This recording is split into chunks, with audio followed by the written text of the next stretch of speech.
बढ़ेंगे और रानी पोखरी क्षेत्र में एक परिवार के 5 सदस्यों की हत्या किए जाने का सनसनीखेज मामला सामने आया है। आपको बता दें कि थाना रानी पोखरी के अंतर्गत इस घटना में आरोपी व्यक्ति ने अपनी मां, पत्नी और 3 बेटियों का गला काटकर मौत के घाट उतार दिया और इस हत्याकांड से पूरे क्षेत्र में दहशत का माहौल है।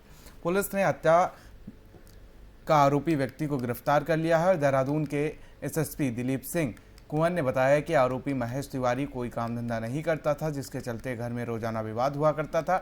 आरोपी से बातचीत में पता चला कि आरोपी दिन भर पूजा पाठ करता था और उसका बड़ा भाई घर खर्चों के लिए महीने में पैसे भेज दिया करता था।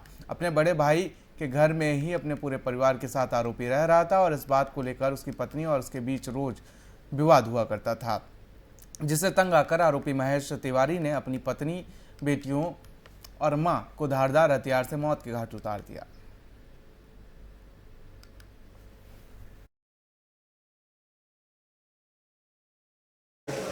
इसमें यह है कि ये व्यक्ति जो महेश कुमार तिवारी है, ये पूजा पाठी आदमी था है और ये दिन भर पूजा पाठ करता है।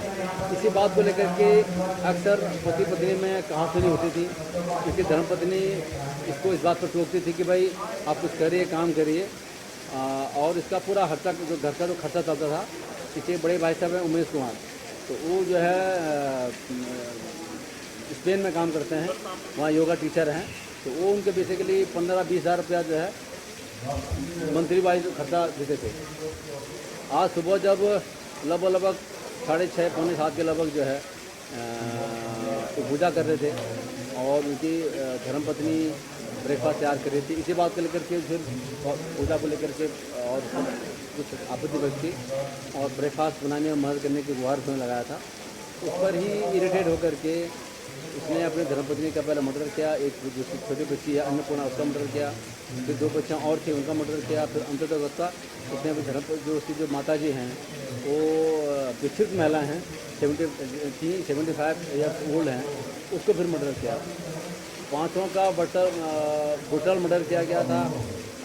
एक तो दराती जो होता है उससे, और दूसरा जो है जो हाथ का जो किचन का जो चाकू होता है उससे किया है।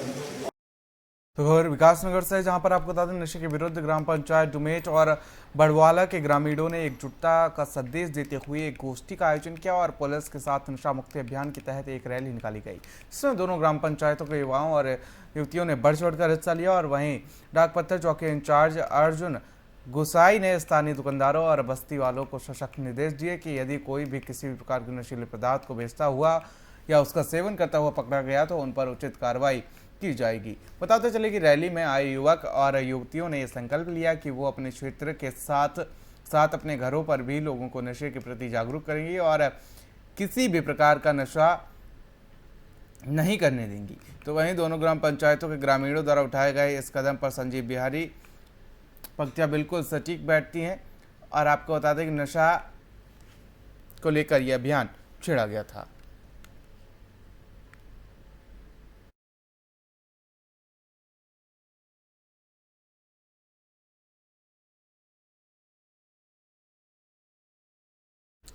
तो अल्मोड़ा से बड़ी और अहम जानकारी सामने आ रही है। आपको बता दें कि ऐतिहासिक नंदा देवी मेला 1 सितंबर से शुरू होगा। मेले की सुरक्षा व्यवस्था को लेकर संगोष्ठी की गई है, मंदिर समिति के सहयोग करने की अपील की गई है, एसएसपी ने अपील की है और साथ ही सीसीटीवी कैमरे को सही कराने के निर्देश भी दिए गए हैं।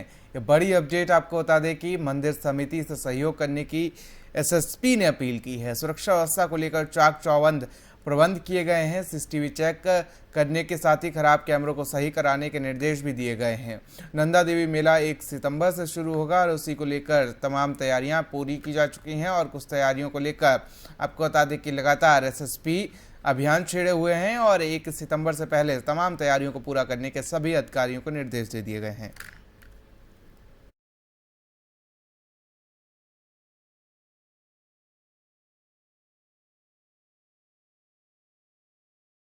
तो वहीं रुड़की की मंगलोर कोतवाली क्षेत्र के लेंडोरा रोड पर स्थित एक पेट्रोल पंप को लेकर सिविल लाइन कोतवाली में तैनात एसएसआई केदार सिंह चौहान काफी चर्चाओं में चल रहे हैं।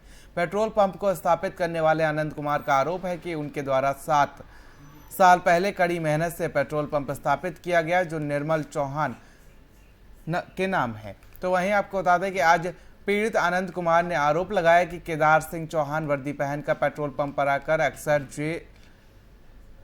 जेल में डालने और SC/ST एक्ट के तहत धाराओं में मुकदमा दर्ज कराने की धमकी देते रहते हैं।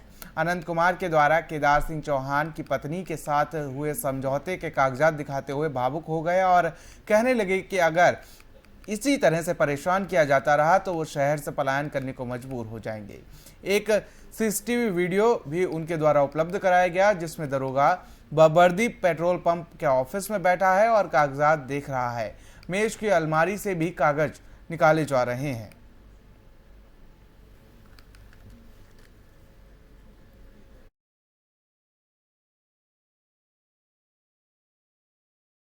और ये 15/6/2022 में ही पोस्टेड होकर यहाँ आए हैं।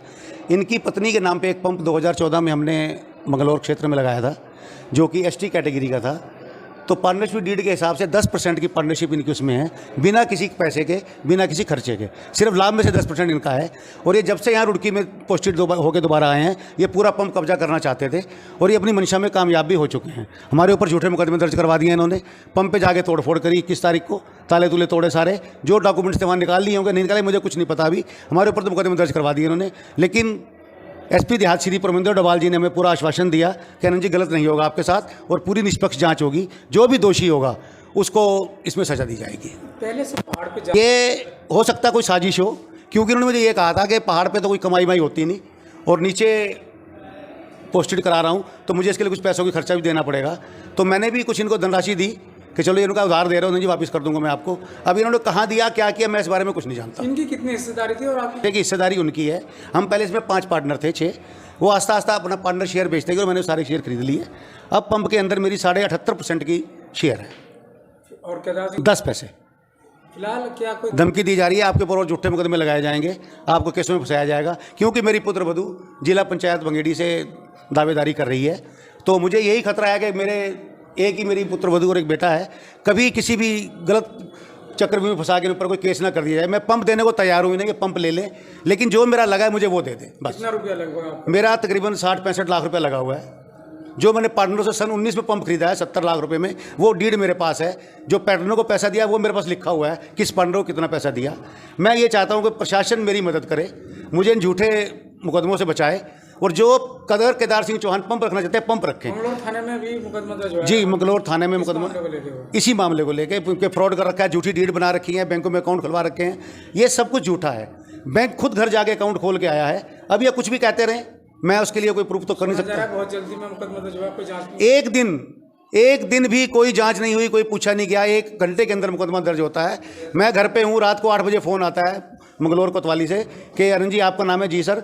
बोले आपके यहाँ हमको एक कंप्लेंट आई है और आपसे कुछ पूछताछ करनी है।